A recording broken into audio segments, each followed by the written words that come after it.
Welcome to the Seminole Wars. In this podcast, we explore how the Seminole Wars came to be, how they were fought, and how they still resonate some 2 centuries later. I am your host, Patrick Swan, and our show is a production of the Seminole Wars Foundation, found online at www.seminolewars.us. We are recording today from the homestead of the Foundation in Bushnell, Florida. Thank you for listening. Hello and welcome. To paraphrase Ringo Starr, confirmation of the site of the Okeechobee Battlefield did not come easy. By 1985, local memory was hazy, having been handed down for several generations from 1837, when the battle was fought. In addition, hand-drawn maps from various sources contemporary to the battle did not necessarily match each other or the actual geographic features they represented, in whole or in part. Consultants hired by land developers literally dug up dry holes through a subsurface that should have yielded artifacts from the clash. Oh, and the developers didn't want any pesky outside archaeologists nosing around the property to prove them wrong and hold up, well, land development. Enter Bob Carr and Bill Steele on one end. We've podcasted with Bill Steele, who shared his recollections of the salvage operation for the Okeechobee Battlefield. On the other end was Steve Carr, no relation to Bob. The Lake Worth, Florida native knew something was amiss. The self-described history hunter put on his thinking cap to assess the anomaly of the land, yielding no artifacts on a site that had to be the battlefield. Steve learned that the overall battlefield, while swampy in 1837, was many decades later covered up with up to 5 feet of dirt to fill in the swamp and thereby let cattle graze. It's no wonder a shovel test proved no presence. The consultants were not digging deep enough because they did not know to suspect anything so far underneath. When the development began, excavation began, and bulldozers soon carved out landfill that reached the level of battle artifacts. Dumped in a pile on public land and out of legal recourse from the developer, Steve dug into the accumulating landfill hills to release the mountain of artifacts confirming through physical presence that this was indeed the battlefield. The precise context, of course, was lost, but Steve salvaged the artifacts, and since he witnessed the dirt transported from the battlefield, he knew he could associate anything he found with that site.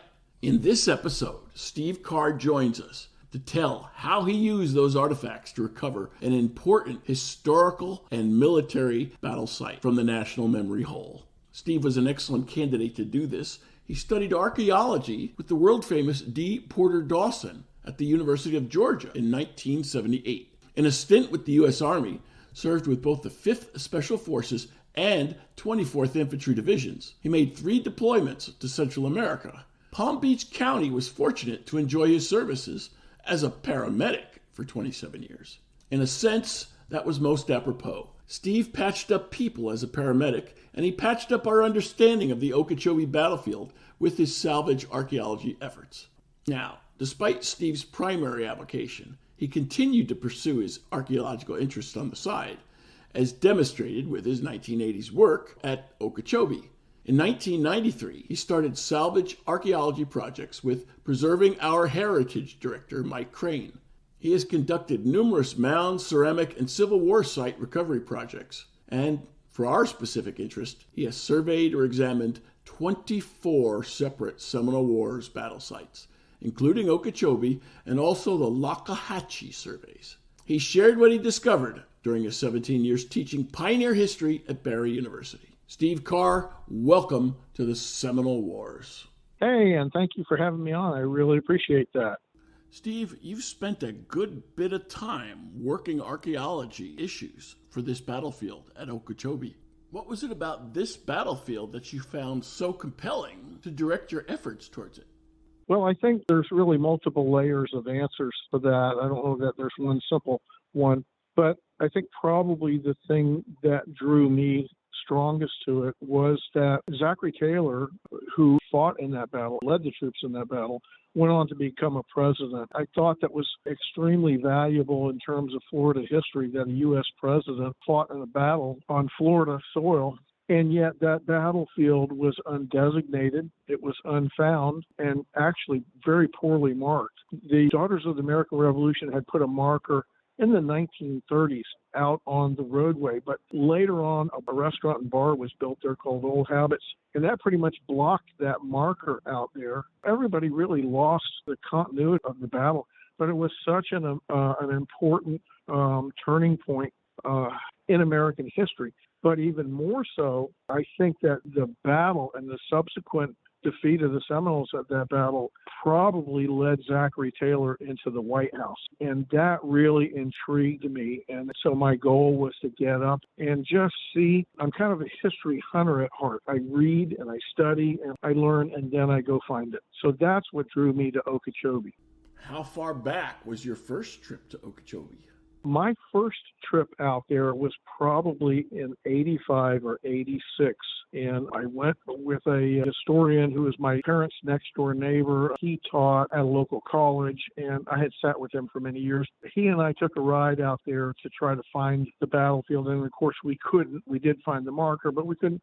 We had no idea where the battlefield was, but that was probably late 80s, mid to late 80s. Then we got in touch with the Devane brothers, Park Devane, and they had written a book. In the book, they mentioned almost exactly where the battlefield was because Billy Bowlegs had sat down and interviewed with the Devane brothers, and he told them that he found the marker, but he said the battlefield was about a half a mile further south. So with that, we had a pretty good idea where it might be, but we had a lot of problems. And the problems came in the realignment and the digging of the dike around the lake after the hurricane in 1928. That changed the landscape. And then also development in terms of changing a wetland into a usable property to raise cattle. That meant bringing in fill. So a lot of those things had happened, and we just weren't really sure that we were ever going to hit ground zero and know where the battlefield was.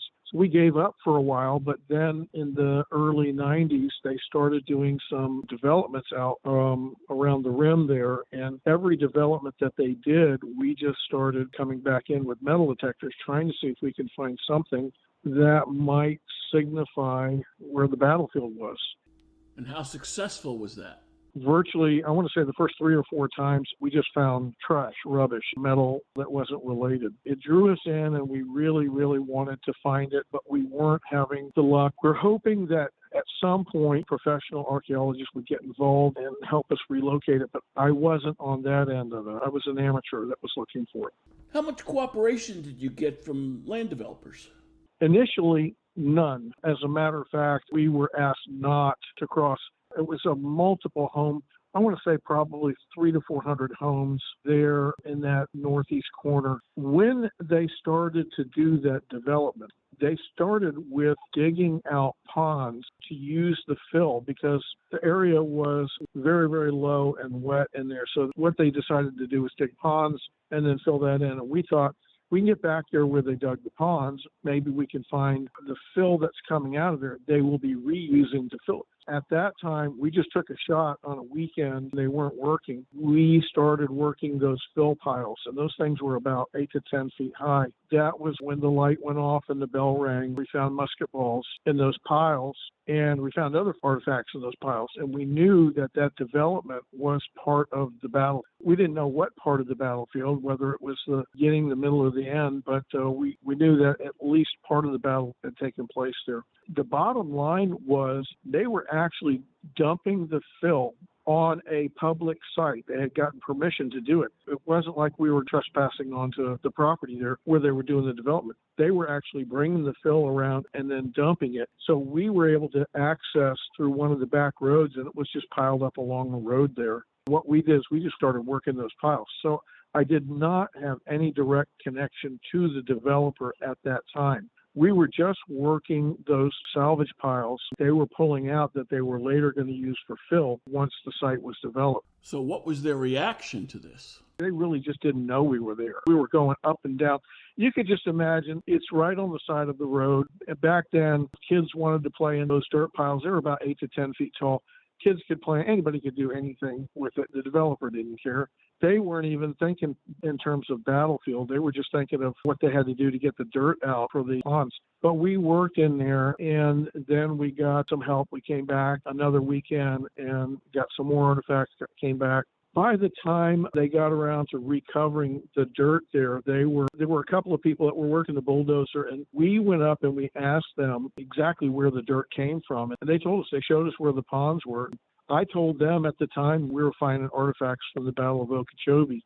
They actually allowed us to go back where the pond was, and we went around that pond, and we did not find much.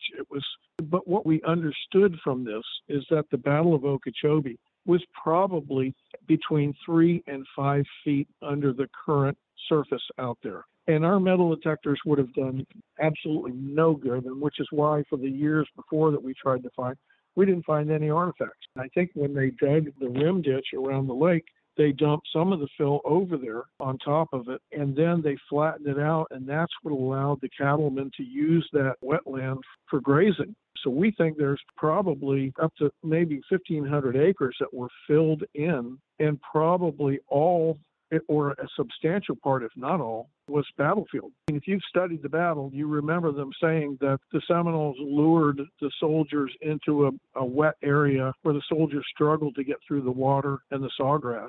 But that was all filled in, as it is today. It's 100% filled in out there. The strong point I want to make here is that had they not dug out those ponds, and had we not been lucky enough to get those fill piles and get into those and work them, you never would have seen an artifact from the Battle of Okeechobee, with the very exception of the few that Bill Steele and Bob Carr turned up. They worked their butts off out there and turned up very, very few artifacts. I think there was a lead bar, there was a bayonet, and there was some lead shot, but not much for the amount of time that they put in. I think Wes Coleman was involved in that survey as well, the archaeological survey. They turned up very, very little. Steve, you had to conduct rescue archaeology, or they call salvage archaeology, which is when you don't have a lot of time because somebody's going to do something with the property if you don't act right away. How prevalent is the need for this in a state such as Florida?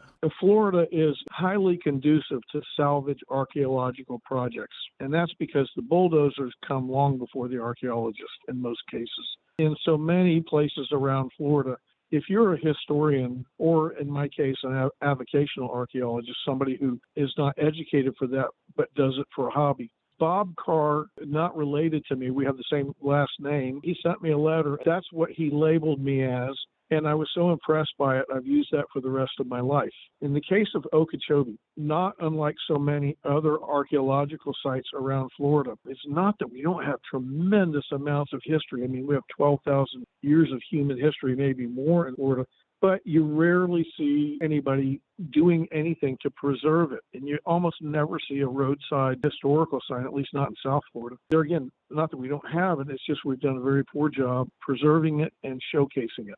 So to get to the difference between salvage archaeology and, let's say, a professional archaeological survey, I'll give you an example, the Fort Center project that was done by William Sears and 4 different universities, Vanderbilt University and Florida State are 2 that come to mind. But those projects are scientifically studied using students and volunteers, and what they will do is they'll take soil samples and from different levels. They'll identify the types of soil, plants, things like that.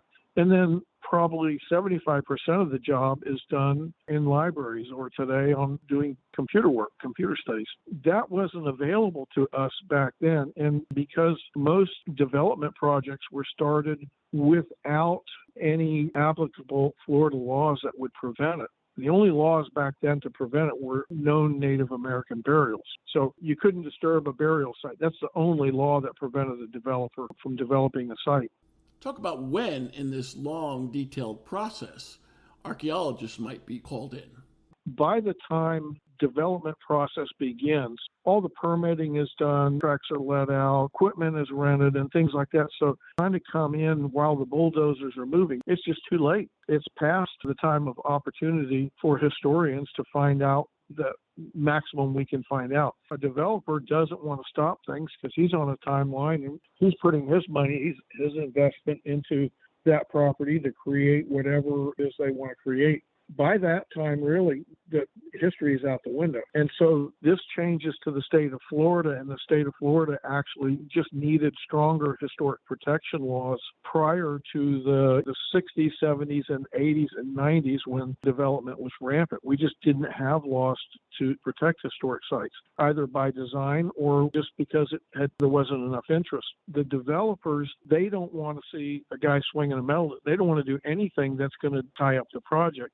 And most especially, what they wouldn't want us to find is a Native American burial. Even today, the Florida Archaeological Resource Protection Act, it failed many trial tests over and over. As a matter of fact, Mel Fisher, state of Florida, took Mel Fisher, who was noted as probably the greatest treasure finder of all time, who found the Atocha. The state of Florida sued him, and Mel Fisher won all times because the ARPA law it couldn't be written to give it any teeth. With that said, I think the state just threw up the white flag and said, geez, if we can't beat Mel Fisher, we're definitely not going to beat developers who are putting in a hotel or a marina or whatever it is that they're doing. But what they did do is they did change ARPA so that historical protection had to be maintained by government-owned property, like, for instance, a city, municipality, a county, or even state-owned property. Those have strong development laws that keep the state from doing it, keep counties from doing it, keep cities from doing it. They have to be studied and permitted and things like that. To private landowners, which had those ARPA laws written for them, they're now almost free to do pretty much whatever they want. What they've done is landowners now are, just to avoid the implication that they're just totally destroying historic sites. Now what they're doing is they're hiring archaeologists to do surveys of their property before they do a major development so they know what they're getting into. Well, that sounds like progress. The reason for that, the Miami Circle, which was supposed to be a hotel project, actually ended up as a World Heritage Site. That hotel project was stopped. The state of Florida acquired the land, and that developer almost went bankrupt because of all the money he spent for the program. So developers are saying, okay, we're going to work with the state, but that might mean that they give 5 acres of preservation and then they develop 60 acres for their project. So developers are more likely to come around now, but in the 60s, 70s, and 80s, there was just nothing to stop them from doing whatever they wanted to do. Guys like me had to get in front of the bulldozers. We had to get out and find these historic sites like the Okeechobee Battlefield. We wanted to find it before it was developed. If a rancher sold the property off and we never had an opportunity to recover any artifacts, that would have been horrible. We were lucky with Okeechobee that a small percentage of the battlefield was saved and converted into a state park. We were very lucky, but that's almost never the case. That's not the rule in development. It usually doesn't go that way. We lose these sites. We were told about this development that they were doing out there, so we got as quick as we could. We did not have access to the property. That was made perfectly clear, although we tried.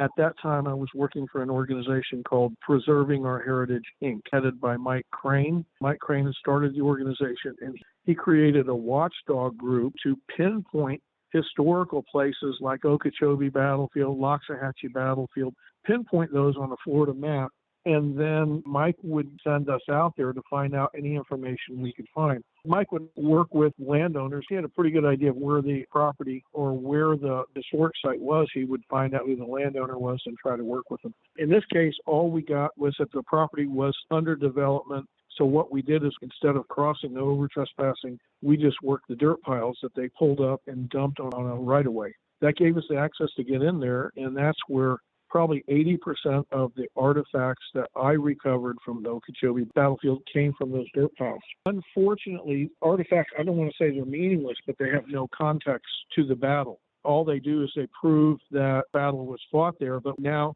without knowing what their distribution pattern was, how they were used, how deep they were found, we lose so much of the educational process of what an archaeological survey would actually produce versus a salvage project. Again, we have to ask ourselves, what is the importance of the artifacts? What do they tell us, and what will they do for us? The artifacts, if you look up the definition, it's proof of human existence. And in this case, these artifacts are proof of a conflict, and a conflict in which a future U.S. president took part in. But also, it is the most dynamic battle of the entire Second Seminole War, the highest number of troops fought, highest number of casualties on the American side.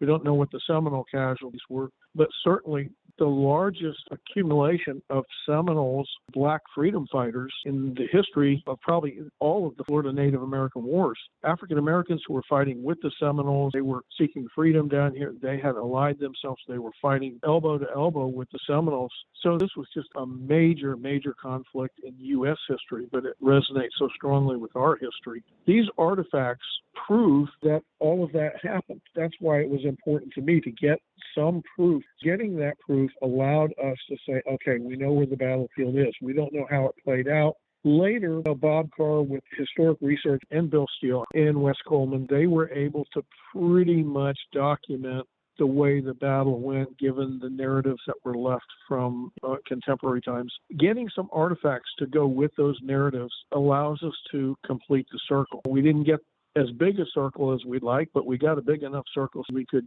confirm that that was the battle.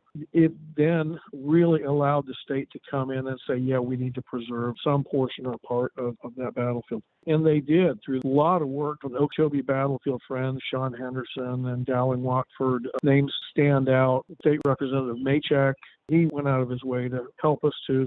Once we got that designation, we knew that that work that we had done had paid off. Once we got that, then I was able to turn over the artifacts to the Okeechobee Battlefield friends. In some cases where you're doing salvage archaeology and you're just ahead of the bulldozers, you want to get everything you can because you're never going to get another chance. Once the concrete is down or once a home is built, that's lost to recovery archaeology. You want to try to get it, but in an archaeological survey, you would never want to, in one survey, try to get everything. For me, it was never really about the artifacts. Do I love finding them? Yes, I do. Do I love being the first one to hold a musket ball after the soldier fired it back in 1837? Yes, I want to be the first guy. Of course, it's exciting. Any archaeology is exciting to find things. But more importantly is, what do they tell us? Holding on to them doesn't do any good. And I know guys who go out and scavenge archaeological sites and never use their artifacts for public education. And I think that's just a shame that that happens. We have sites that are constantly being hammered by, they're not archaeologists, and they're just people who want to get access to artifacts. And the sad thing is once they do, we lose the context of the history. Can you ever get enough archaeology or artifacts? The answer is yes, because we always need to leave some for the future generations to study. Steve, you've called yourself a history hunter. Talk about the difference between a history hunter and a treasure hunter. I call myself a history hunter. And the treasure hunter would do it for profit or would do it for recognition. And I've seen that with Native American arrowheads, guys who've got 2,000 arrowheads.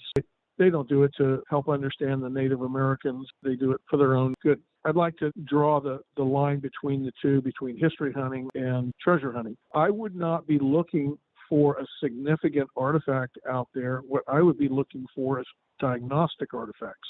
Sometimes a dropped musket ball can tell you as much as Zachary Taylor's belt buckle because it's where it's dropped. How is it dropped? Are there more musket balls around it? Was somebody getting rained on with musket fire and so they had to withdraw? There's a lot of things that can be told by patterns of archaeology that can't be told by a single artifact on its own. One way to find that musket ball may be with the LiDAR, the ground-penetrating radar. What's your thoughts on that or this battlefield? I'm not so sure that a LiDAR study would help because what LiDAR does, and I'm not the expert really to talk about this, I'm only somewhat familiar with it, whereas there are some people that could describe it a lot better. But what LiDAR can do is it can tell us what changes have taken place in that area since the battle. And as I was talking to you before, the addition of fill material to fill in that swamp so that the cattlemen could use it, that fill coming from the creation of the dikes around the lake, any changes in the land, any land use patterns, also buildings or foundations that might have been there that are no longer there. And of course, in 1837, there were none of those. So LiDAR really isn't going to tell us much other than how the property has changed over, let's say, the last 100 years. In some cases, LiDAR is incredibly important to an archaeological site. Sites like Mayan sites, you can do a LiDAR study and you can see things in the ground and you can understand how the property was used. And when you're doing an archaeological study, you want to know everything you can possibly know about that, including if there was agriculture going on. That sometimes can be determined. Rocks were put into a formation to build a foundation. That can be determined. So LiDAR does a lot, but for Second Seminole War sites, it doesn't tell us much. LiDAR will not see a bullet in the ground or magnetically produce a bayonet or a gun barrel or something like that. It just doesn't happen that way. LiDAR doesn't do that. What it does do is it looks for changes in human occupation over a period of years. Okay, Steve, but let's say you do find a musket ball. However it's found. LiDAR, shovel dig, happenstance, good luck, what have you. What do you do with that musket ball? Let me give you an example. If you find a musket ball, let's say we want to use a musket ball from the battle as a diagnostic artifact. First, what we want to do is determine what size is it, what caliber is it. And that helps us to understand whether it was a military musket ball or if it was a Native American musket ball. Let's say we determine it's a small caliber, not typically used by the military, so let's go with the theory that it's a Native American musket ball. Then you're asking yourself, okay, which direction it come from? And that musket ball may have traveled free flight distance of, let's say, 200 yards. So now we have a 200-yard datum point that we're going to reach out to, and now we know we can get an idea of where that musket ball is coming from. You see where I'm going? One musket ball can lead to a rabbit trail of many, many, many other historical events. And so every artifact can also do that. It's the same thing with finding a button. Is it a military button, Native American button? If it's military, is it an officer's button? Is it an enlisted button? Is it a militia button? If it's a militia button, now we know the militia was in that area. And maybe books and diaries have said the militia were further south. Well, now we've got a diagnostic artifact that tells us, no, the militia might have been in a different position. Every artifact has the potential to be a diagnostic artifact if you can find it in context to the battlefield. And that's the sad thing about the artifacts that we recovered, is that they were removed from the context of the battlefield.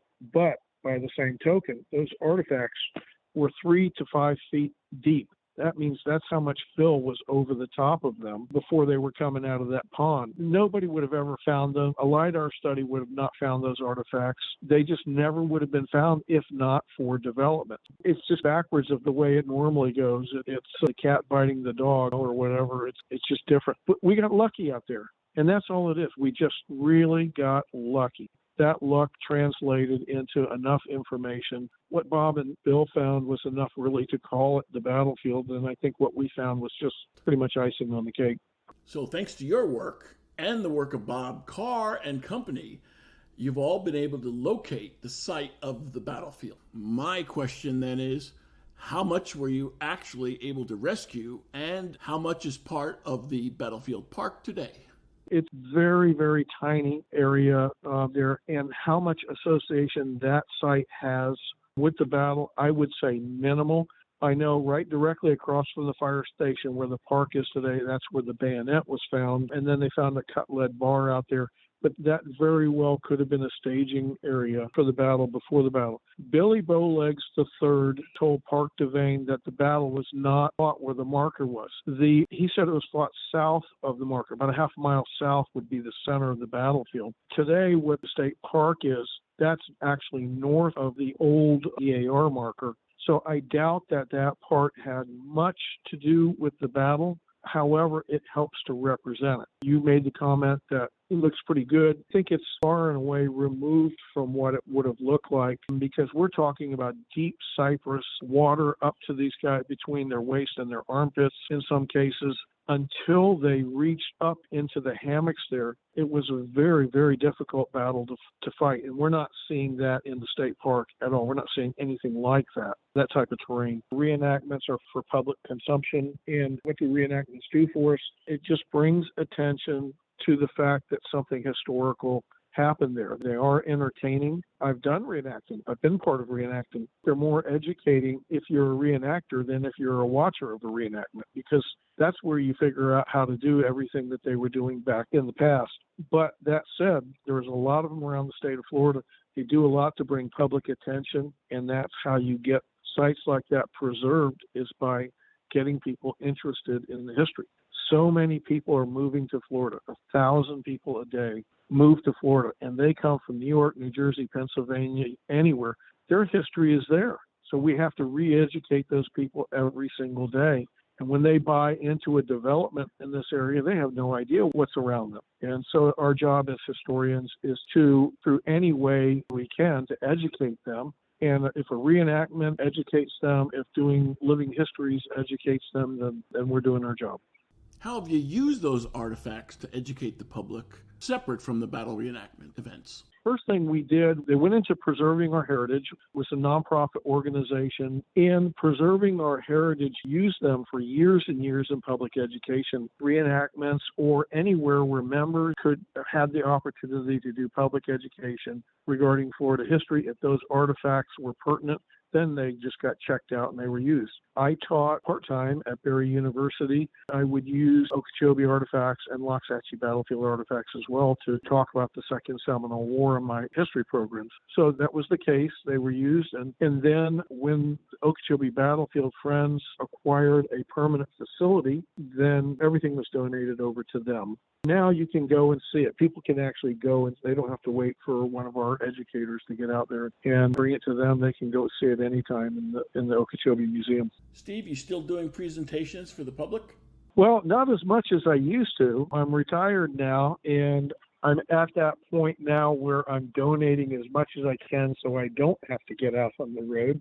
But if I find a really good facility like the Elliott Museum, we just donated all of the artifacts from the Ashley gang, and we just opened an enormous exhibit up at Elliott Museum in Stewart, and open exhibit. It's a permanent exhibit on the Ashley gang, which were the notorious bandits of Florida in the 1920s. So we just donated about 300 artifacts from sites that they inhabited over their career. What I'm doing today is trying to find educational facilities that can use these to educate people. And we've got a proposed visitor center that's partially funded on the Loxahatchee Battlefield, that all of the Loxahatchee Battlefield artifacts that we've recovered will go to them as well.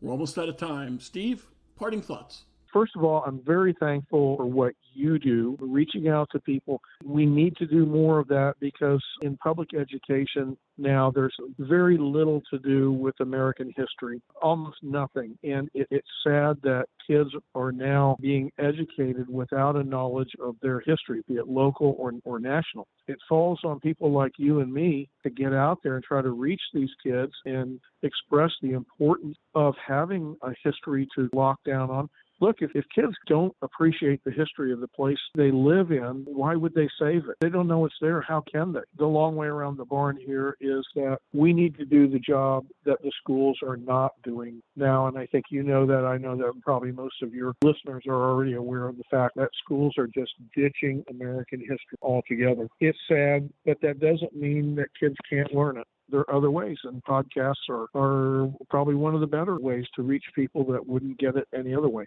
This is the way it has to go. We have to shift our thinking. If the public is not going to be educated by the school system, then we have to look to it on our own. And as I get older, it gets tougher and tougher for me to put the miles on. I used to do all the reenactments and set up and discuss it. And it's getting tougher for me to do that. I'd like some younger people to come along and pick up the torch and do this. But I think with you establishing a podcast, that is important. And hopefully other people will do what you're doing, not only with this history, but history across the nation. Steve Carr, thanks for joining us for the Seminole Wars. Well, thank you for having me. I hope you will be around for our convocation coming up in April on the Loxahatchee Battlefield. I will be there, and the Loxahatchee Battlefield preservationists will be greeting the delegation from the tribe of Oklahoma. The Seminole tribe of Oklahoma is coming in, bringing in their delegation, and we're going to have a wonderful convocation. So if you don't mind me doing a little advertising, I would appreciate getting that out there to your listeners. I appreciate you having me anytime.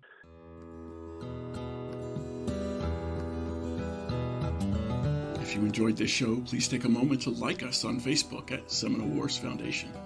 Leave a review on iTunes or your favorite podcast provider. Your reviews and comments help new listeners discover us and help us keep the show going. Visit our website at www.seminolewars.us for blogs, articles, news, books, events, membership information, and how to subscribe to this podcast. We'll be back soon with a new episode of the Seminole Wars podcast. The Seminole Wars Foundation is a 501c3 nonprofit organization dedicated to preservation, education, and publication of Seminole Wars history throughout the state of Florida. This podcast is copyrighted The Seminole Wars Foundation, 2022. All rights reserved. Front bumper music, The Devil's Garden, Roast 'em, provided by kind permission of Rita Youngman. Back bumper music, Second Seminole Win, by Jed Merrim and Ricky Pittman, courtesy of Ricky Pittman. All rights reserved.